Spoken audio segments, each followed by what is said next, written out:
जय Shri Mahakal. Doctors teachers को भी HIV एड्स की ट्रेनिंग देते हैं, जिससे आने वाली पीढ़ी को टीचर्स भी समझा सके। आज मैं एड्स के बारे में आपसे बात करूंगी। HIV human immuno deficiency virus. जब व्यक्ति में HIV के वायरस प्रवेश करते हैं तो व्यक्ति की रोग प्रतिकारक क्षमता कम होने लगती है और कोई भी रोग उन्हें जल्दी लगता है। HIV अनेक कारणों से फैलता है। मुख्य कारण की बात करें तो यौन संबंध द्वारा।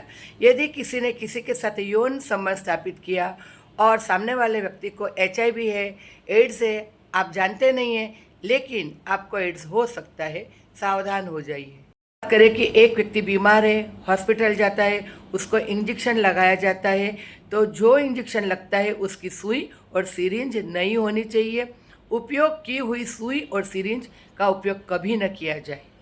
तीसरी बात करें कि यदि कोई व्यक्ति टैटू बनवाने अथवा अपने शरीर पर नाम छिदवाने जाता है तो सुई नहीं होनी चाहिए, उसका भी उपयोग किया हुआ नहीं होना चाहिए एड्स से बचने के लिए।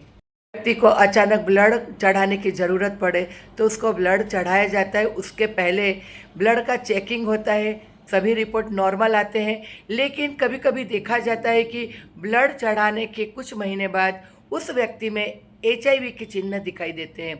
इसका कारण ये है कि उसको जो ब्लड चढ़ाया गया है वो विंडो पीरियड का आ गया है।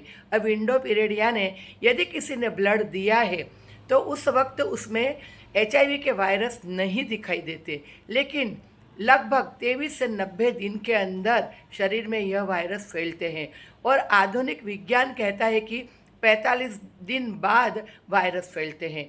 इसलिए कभी कभी डॉक्टर भी नहीं जानते, लेकिन जिसको ब्लड चढ़ाया गया है वह एड्स का अनजाने में ही शिकार हो जाता है।